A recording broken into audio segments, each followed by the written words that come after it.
questions. First off, Alberta's economic outlook continues to look great. There are hundreds of major projects in development on a wide range of industries representing almost $150 billion worth of investment, which means, of course, good, well-paying jobs, not only in construction, but also permanent jobs that come up when those projects are complete. We've also been working through the short-term growing pains from Alberta's rapid expansion. I don't think anyone anticipated, including us, that we would end up with 204,000 people choosing to call Alberta home in 2023.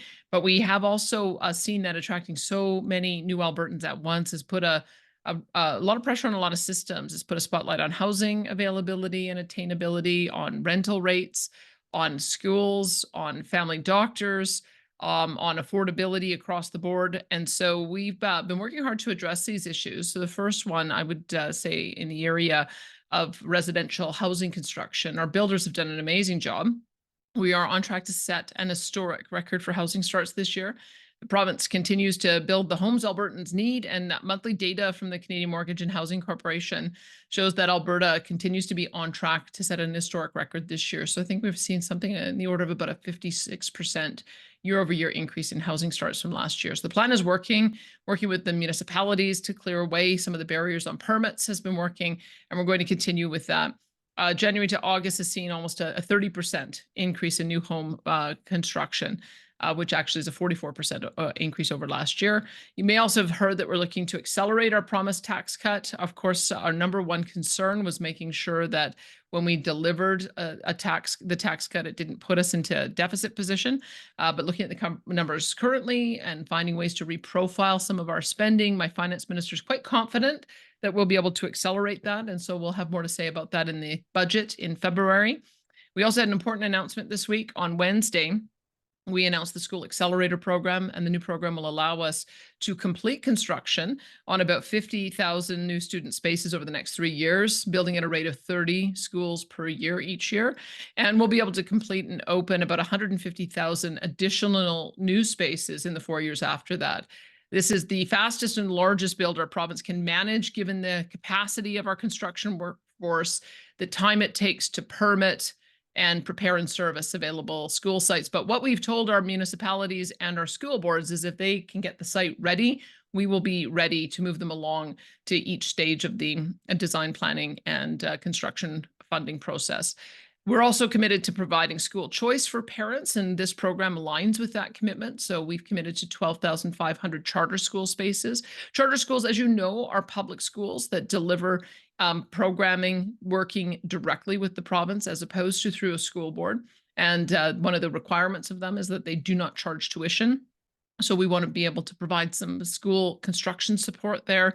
And then we're also open to receiving proposals from independent schools as well. Independent schools typically fund their own school construction, but we know that there are many, many programs out there where the school community that it supports has raised money so that they have low or zero tuition.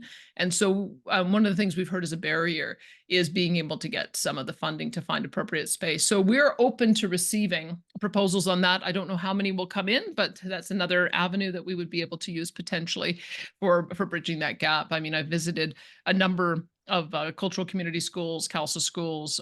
There, of course, are schools in the Muslim community as well, Ahmadiyya charter school in Calgary. And so I think that this is another avenue to be able to have cultural communities receive some support for being able to educate kids in an independent school environment. And so with that, I'd be happy to open it up to any questions. Next, we'll go to Sunil Poole with Our Community. Sunil, do you want to unmute for the Premier? Good morning, Daniel. I might sound like a broken record because we have spoken about this before, and I apologize. Daniel, we have spoken about this, and RECA has acknowledged when the board or the management company, they are spending the money, they are not keeping any record. It's been acknowledged, and it's still happening. But now this issue has become like a ping pong ball, it's getting bounced around between the departments. RECA is saying Service Alberta is responsible. Service Alberta is saying, oh, no, we are not. Unless we find which department is responsible, how we are going to stop it. It's becoming an issue, right? And both are putting in writing, we are not responsible. My question to, like, I have raised this question. If you are not, who is? Could you give an answer? Because once we find it, then only we can stop the problem. And no one has answered anything. Right. So look, I'm hearing your concerns because I've had a condo in Edmonton and I currently live in a townhouse that has a strata arrangement. So I've had to deal with condo boards as well, had to deal with special assessments. I've had to deal with unreasonable fines associated with people putting out flower boxes, pet policies. Like there's a whole pile of things that we have heard about that are problematic. So under the current legislation, Service Alberta and red tape reduction does not have the authority to intervene in or investigate the operations of a condo board, a corporation, or manager. And RECA also does not have the authority to investigate condo boards or the decisions and actions.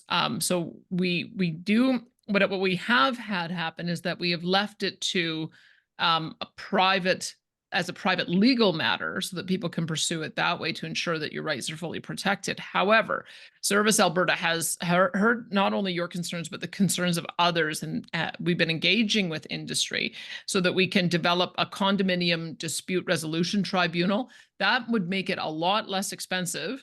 But it also would allow for the kind of full investigation that you're talking for with an independent tribunal that has the same kind of judicial powers as a court. We think that's the fairest way to be able to solve this as opposed to a government enforcement, because it is a dispute between two parties. We've done these kinds of tribunals before, but I think it was a missing piece.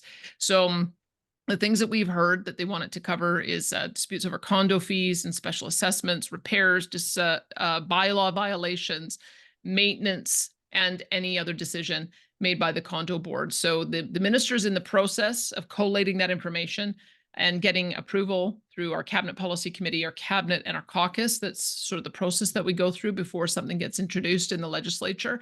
But his intention is to bring forward legislation in the fall. So just to state, so we've heard your concerns. Stay tuned as we roll out the announcement, and then if there's any missing pieces, we have a process for amendment of the bill before it passes. But I hear you, and I know how frustrating it is. So we're working on it. So Daniel, sorry, in between at the moment we have nothing at the moment. So yeah, it's just to hire a lawyer and pursue it that way, which I know is not an adequate response. That's why we need to put some legislative framework in place so that we have a better answer, something that's more accessible, less costly, more timely, but also has the enforcement capacity. I apologize that that there's this hole in the law, but we've discovered it and we're going to try to plug it. Thank you, ma'am. I really appreciate it. You bet.